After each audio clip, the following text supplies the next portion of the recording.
नमस्कार। NCERT geography की series में मैं दुष्यंत सिंह एक बार फिर से आप सभी लोगों का बहुत बहुत स्वागत करता हूं और आशा करता हूं कि आपकी यूपीपीसीएस 2023 प्रीलिम्स एग्जाम की तैयारी भी बहुत अच्छी तरीके से चल रही होगी। एनसीईआरटी की ज्योग्राफी को हम क्लास 11 तक कंप्लीट कर चुके हैं और क्लास 12th हमने स्टार्ट किया है। इस पर एक वीडियो आप पहले देख चुके हैं। पिछले वीडियो में जो कि 12th क्लास की ज्योग्राफी से रिलेटेड था, उसमें 2 चैप्टर्स मैंने कवर किए थे। आज की इस वीडियो में भी मैं उससे अगले वाले 2 चैप्टर्स को कवर करने वाला हूं और एक वीडियो में मैं 2-2 चैप्टर्स लेकर के इसलिए चल रहा हूं क्योंकि मैंने आपको पहले ही प्रॉमिस किया था कि 12th क्लास की जो दोनों बुक्स हैं उनको समाप्त करने में मैं केवल आपके 3 से 4 दिन लूंगा और 3 से 4 दिनों में जितना भी कंटेंट है, खास करके 12th क्लास की ज्योग्राफी वाला, वो आपके पास होगा। ठीक है? तो आज का हमारा पहला टॉपिक है मानव विकास, ह्यूमन डेवलपमेंट के विषय में देखते हैं। मानव विकास के बारे में आगे बात करने से पहले हम बात करेंगे वास्तव में मानव विकास होता क्या है। जैसे किसी व्यक्ति को सबसे पहली मूलभूत आवश्यकता की अगर बात करें, ठीक है, तो वो क्या होती है? उसके लिए जो उसका पर्यावरण है, भौतिक पर्यावरण है, वो कैसा होना चाहिए? बहुत अच्छा होना चाहिए। स्वस्थ भौतिक पर्यावरण से लेकर के आर्थिक, सामाजिक और राजनीतिक स्वतंत्रता प्रत्येक व्यक्ति को प्राप्त होनी चाहिए। और यही हमारे, जैसे हम पॉलिटिकल रूप में भी देखते हैं, तो हमारे संविधान की जो प्रस्तावना है वो भी ये कहती है कि व्यक्ति को आर्थिक रूप से, सामाजिक रूप से, राजनीतिक रूप से जो है क्या होनी चाहिए? लिबर्टी उसको मिलनी चाहिए। सभी प्रकार के मानव विकल्पों को सम्मिलित करते हुए लोगों के विकल्पों में विस्तार, लोगों के पास जीवन जीने के लिए, आजीविका के लिए या फिर एजुकेशन के लिए, या जितने भी फील्ड होते हैं एक व्यक्ति के जीवन में, उन सभी में उसके पास बहुत सारे ऑप्शंस होने चाहिए। और जब किसी व्यक्ति के सामने इन सारी चीज़ों से जुड़े हुए बहुत सारे ऑप्शंस होते हैं, तो हम समझते हैं, या उसको हम कह सकते हैं कि वो ह्यूमन डेवलपमेंट की बात हो रही है, मानव विकास की बात हो रही है। इसके अलावा शिक्षा से जुड़ी हुई चीज़ें हो गई, स्वास्थ्य सेवा हो गई, ठीक है, महिला सशक्तिकरण की बात हो गई। इनके अवसरों में वृद्धि की जो प्रोसेस होती है, उसको हम कहीं न कहीं ह्यूमन डेवलपमेंट या मानव विकास के रूप में देखते हैं। यहाँ से इम्पोर्टेंट फैक्ट पहला ये बनता है कि मानव विकास की अवधारणा का प्रतिपादन किसने किया था, या मानव विकास के बारे में सबसे पहले जो एक कॉन्सेप्ट दिया था वो किसने दिया था? तो डॉक्टर महबूब उल हक, ठीक है, ये एक अर्थशास्त्री थे पाकिस्तान के, उन्होंने दिया था। पहली मानव विकास रिपोर्ट कब जारी करी गई थी? 1990 में जारी की गई थी। और एक बड़ा सामान्य सा प्रश्न पूछा जाता है कि जो ह्यूमन डेवलपमेंट रिपोर्ट होती है, मानव विकास रिपोर्ट होती है, वो किसके द्वारा जारी की जाती है? तो वो यूएनडीपी के द्वारा जारी की जाती है, यूनाइटेड नेशंस डेवलपमेंट प्रोग्राम। मानव विकास की मूलभूत संकल्पनाओं को हम इस अध्याय में समझने वाले हैं। हालांकि इससे जुड़ा हुआ जो प्रश्न पूछा जाता है, समय समय पर जो मानव विकास सूचकांक आपने देखा होगा, करंट अफेयर्स आप पढ़ते होंगे, तो ह्यूमन डेवलपमेंट एक इंडेक्स जारी किया जाता है, उससे जुड़े हुए प्रश्न भी कभी कभी परीक्षा में पूछे जाते हैं। मानव विकास सूचकांक अगर आपको देखना है तो इसी चैनल पर, अगर आप मानव विकास सूचकांक या ह्यूमन डेवलपमेंट इंडेक्स बाई अध्ययन अड्डा ऐसे करके सर्च करेंगे तो वीडियो आपको मिल जाएगी, वहां से आप देख सकते हैं। मानव विकास के मूल रूप से 4 स्तंभ माने जाते हैं, जिनके आधार पर हम मनुष्य के विकास की अवधारणा को समझने का प्रयास करते हैं। उसमें से सबसे पहला है समता, ठीक है, दूसरा है सतत पोषणीयता, तीसरा है उत्पादकता और चौथा है सशक्तिकरण। ये 4 जो हैं मानव विकास के स्तंभ माने जाते हैं। मानव विकास के अलग अलग उपागमों को देखें तो मुख्य रूप से एनसीईआरटी हमें विभिन्न उपागमों के बारे में बताती है जो कि मानव विकास से जुड़े हुए हैं। तो इसमें सबसे पहला जो है जिसको हम देखेंगे, आय उपागम। आय उपागम क्या है? इसमें क्या किया जाता है, ये किससे रिलेटेड है? ये है, इसमें मानव विकास को आय के साथ जोड़ करके देखा जाता है।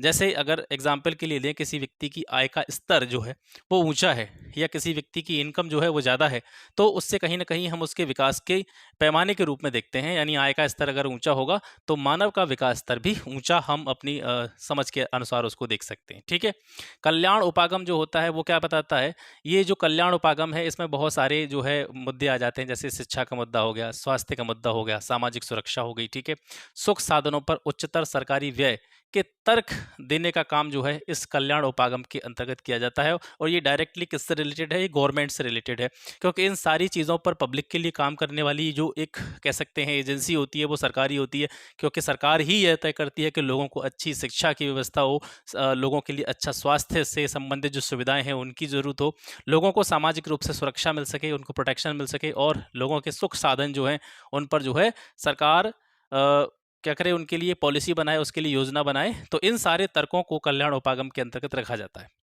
इसके बाद में आधारभूत आवश्यकता उपागम, ये तीसरा होता है। इस उपागम को मूल रूप से अंतर्राष्ट्रीय श्रम संगठन, इंटरनेशनल लेबर ऑर्गेनाइजेशन, आईएलओ जिसको कहा जाता है, इसने सबसे पहले इसको प्रस्तावित किया था। इसमें 6 न्यूनतम आवश्यकताओं जो कि व्यक्ति की मूलभूत आवश्यकताएं होती हैं, आधारभूत ज़रूरतें होती हैं, जैसे स्वास्थ्य, शिक्षा, भोजन, जलापूर्ति, स्वच्छता और आवास, इनकी पहचान की गई थी। ठीक है, इसके बाद में आता है क्षमता उपागम। क्षमता उपागम का संबंध है प्रोफेसर अमर्त्य सेन से। ठीक है, ये भारतीय अर्थशास्त्री थे अमर्त्य सेन। क्षमता उपागम के बारे में इन्होंने ही बताया था, संसाधनों तक पहुंच के क्षेत्रों में मानव क्षमताओं का निर्माण बढ़ते मानव विकास की कुंजी है, ऐसा इन्होंने कहा था। मानव विकास के मापन के संबंध में बात करें तो मानव विकास सूचकांक, जिसके बारे में बता रहा था, इसमें आपको बहुत ज़्यादा नहीं देखना है, इसीलिए मैंने इस चैप्टर को बहुत छोटे यानी बहुत कम शब्दों में यहाँ पे लिखा है। और इसके पीछे रीज़न ये है क्योंकि अगर मानव विकास सूचकांक से जुड़े हुए प्रश्न पूछे जाते हैं तो वो करंट से जोड़ करके पूछे जाते हैं, जो भी समय समय पर इंडेक्स जारी किया जाता है, ह्यूमन डेवलपमेंट इंडेक्स, उससे ही ज़्यादातर यहाँ से प्रश्न बनते हैं। तो मानव विकास सूचकांक, जिसको हम संक्षेप में एचडीआई कहते हैं, ये स्वास्थ्य, शिक्षा और संसाधनों तक पहुंच जैसे प्रमुख क्षेत्रों में निष्पादन के आधार पर देशों का एक क्रम तैयार करता है। और इसमें जो रेटिंग होती है देशों को, वो 0 से 1 के बीच में जो है दी जाती है। 0 से 1 के बीच में रेटिंग दी जाती है उनके इन सभी चीज़ों को ध्यान में रखते हुए कि किसी भी देश में स्वास्थ्य की सुविधाएं कैसी हैं, किसी भी देश में शिक्षा की सुविधा कैसी है, संसाधनों का किस तरीके से वहाँ पर यूज किया जा रहा है लोगों के लिए।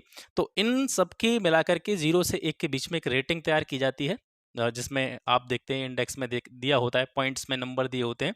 तो 0 से 1 के बीच में प्रत्येक देश को जो नंबर दिया जाता है, अगर किसी भी देश की जो रेटिंग है वो 1 के जितनी निकट होगी, मतलब दशमलव के बाद में 1 के जितने निकटतम संख्या तक वो जाएगा, यानी हाईएस्ट नंबर जो होगा, उस आधार पर यह पता लगाया जाता है कि मानव विकास का स्तर किसी भी देश में कितना अधिक है, कितना कम है। यानी 1 के निकटतम जितनी संख्या होगी, जितना आप 1 से निकटतम जाएंगे, जैसे मान के चलिए कि 0.999, ठीक है, ये जो हो गया, ये 1 के निकटतम है। तो ये जो है एक ऐसे नंबर को दिखाएगा या एक ऐसे कंट्री के बारे में बात करेगा जहाँ पर मानव विकास से जुड़ी हुई सभी सुविधाएं बहुत अच्छी तरीके से गतिमान हैं।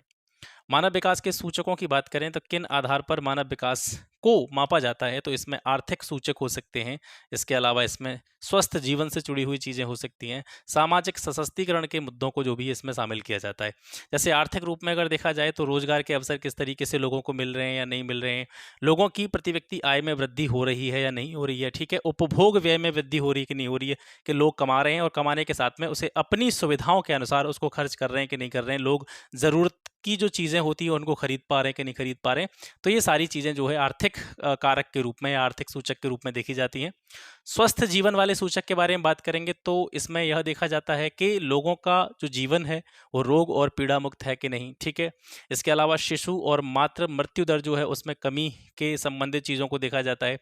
लोगों को समुचित रूप से स्वास्थ्य सेवाएं मिल पा रही हैं कि नहीं मिल पा रही हैं, ठीक है, पर्याप्त रूप से पोषण सभी को मिल पा रहा है कि नहीं मिल पा रहा है, ये सारी चीज़ों के आधार पर ही मानव विकास का एक सूचकांक तैयार किया जाता है। इसके अलावा सामाजिक सशक्तिकरण के मुद्दे को देखा जाए तो भूख का मुद्दा हो गया, भुखमरी जैसे होती है लोगों में, गरीबी हो गई, दासता हो गई, कहीं ऐसा तो नहीं है ज़बरदस्ती लोगों को अभी भी दास के रूप में रख के रखा जा रहा है, उनसे ज़बरदस्ती काम लिया जा रहा है, बंधुआ मजदूरी कराई जा रही है लोगों से, ठीक है। अज्ञानता, आज भी लोग अंधविश्वास और जो पुरानी चीज़ों में पड़े हुए हैं, इसके अलावा निरक्षरता से मुक्ति, ये सारी चीज़ें जो है समाज के सशक्तिकरण के सूचकों के रूप में देखी जाती हैं, ठीक है। यहाँ से अगला जो टॉपिक है हमारा स्टार्ट होता है मानव बस्तियां। मानव बस्तियों से प्रश्न मैं बताऊंगा आपको यहाँ से किस तरीके से प्रश्न बनता है, और गत वर्षों में भी यहाँ से प्रश्न पूछा गया है, वो किस तरीके का प्रश्न है। यहाँ से मैं पहले ही बता दे रहा हूँ, ये चैप्टर स्टार्ट करने से पहले एक इस तरीके का प्रश्न आपने देखा होगा, गैरीसन नगर क्या होते हैं, ये इस तरीके का प्रश्न जो है पीसीएस में देखा गया था, तो वो इसी चैप्टर से रिलेटेड था, ठीक है। आगे हम जानेंगे किस तरीके से वहाँ से प्रश्न बना था। तो बस्तियों के बारे में बात कर रही हैं, तो बस्तियाँ जो होती हैं जनरली आपने देखा होगा, कुछ ग्रामीण बस्तियाँ होती हैं, कुछ नगरीय बस्तियाँ होती हैं, ठीक है।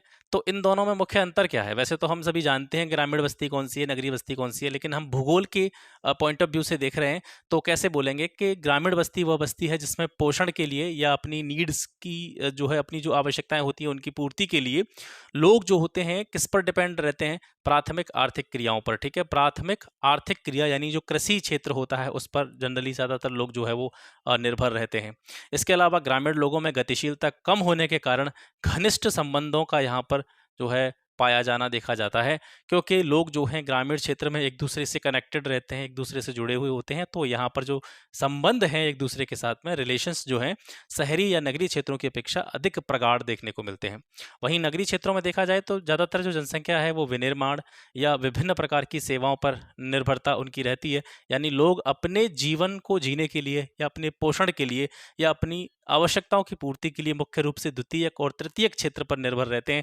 यानी विनिर्माण, यानी जो फैक्ट्री वगैरह जो होती हैं उनके वर्कर्स जो होते हैं, एक तरह से वो तरीके का काम होता है। दूसरा, लोग यहाँ पर जो है सर्विस सेक्टर से जुड़े हुए ज़्यादातर लोग देखने को मिलते हैं। इसके अलावा नगरीय क्षेत्र की जो जीवन शैली होती है वो तीव्र होती है, और तीव्र जीवन शैली के कारण यहाँ पर सामाजिक संबंध जो हैं उनकी प्रकृति औपचारिक होती है। मतलब बहुत ज़्यादा एक दूसरे से आप मतलब नहीं देख पाएंगे यहाँ पे।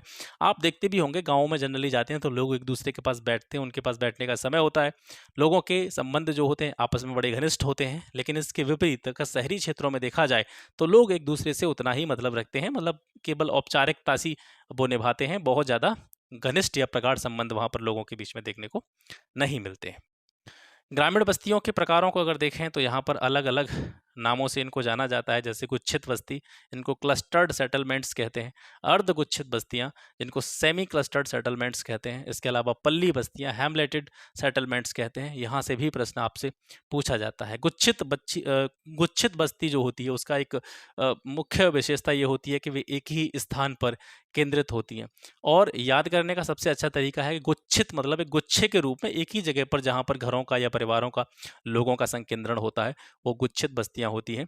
यहाँ के जो मकान होते हैं एक दूसरे से सटे हुए होते हैं।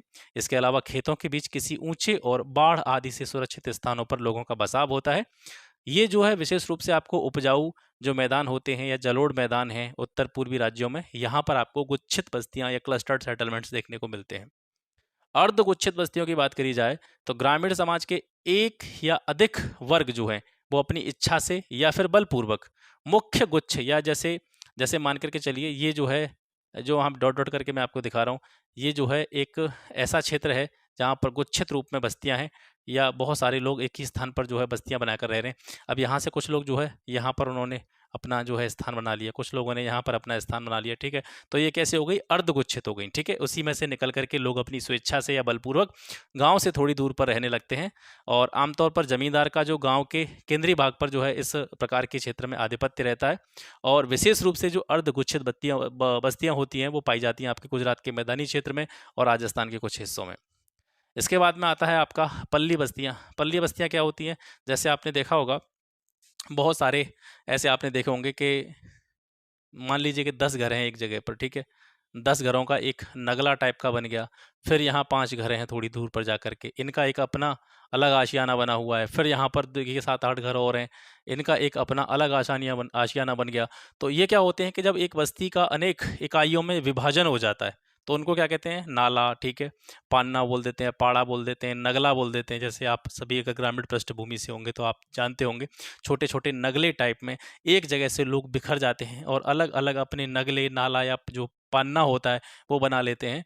तो वो क्या हो जाता है, पल्ली बस्तियों के अंतर्गत जो है देखा जाता है, ठीक है। इसके बाद में कुछ परिक्षिप्त बस्तियां होती हैं। ये एकाकी बस्ती प्रारूप होता है और विशेष रूप से जंगलों में पाई जाती हैं। विशेष रूप से अगर स्थानों की बात की जाए तो मेघालय, उत्तराखंड, हिमाचल प्रदेश, केरला, इन स्थानों पर जो बस्तियां पाई जाती हैं उनका प्रकार होता है परिक्षिप्त प्रकार का, ठीक है।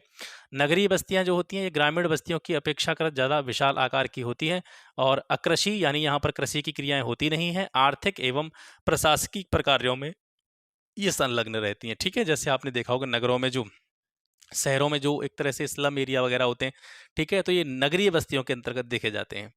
तो ये छोटा सा सेशन था और यहाँ से देखेंगे आप जनसंख्या के आधार पर नगरों का जो वर्गीकरण किया जाता है वो किस तरीके से किया जाता है।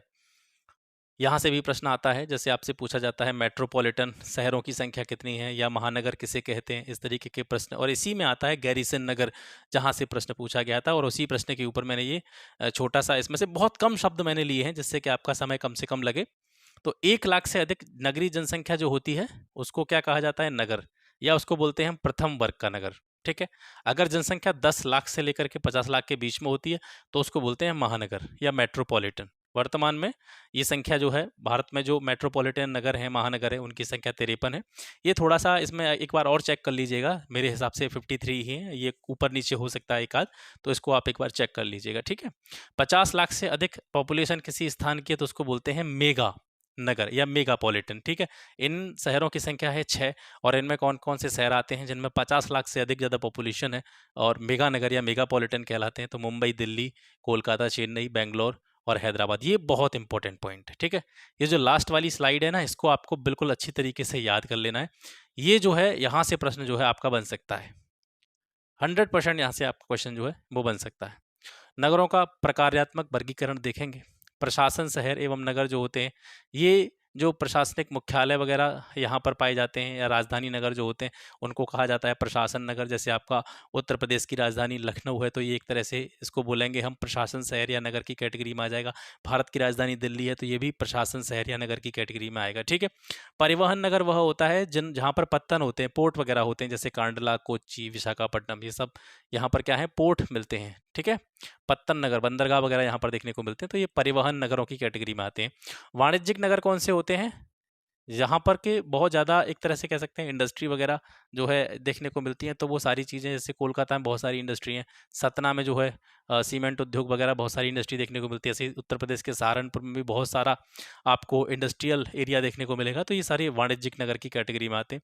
खनन नगर, नाम से ही आप आसानी से अंदाज़ा लगा सकते हैं, जहाँ पर खाने वगैरह या खदानों से खनिजों को निष्कासित किया जाता है, निकाला जाता है, तो वो सारे खनन नगर की कैटेगरी में आते हैं, जैसे रानीगंज, झरिया, डिगबोई, अंकलेश्वर, ठीक है?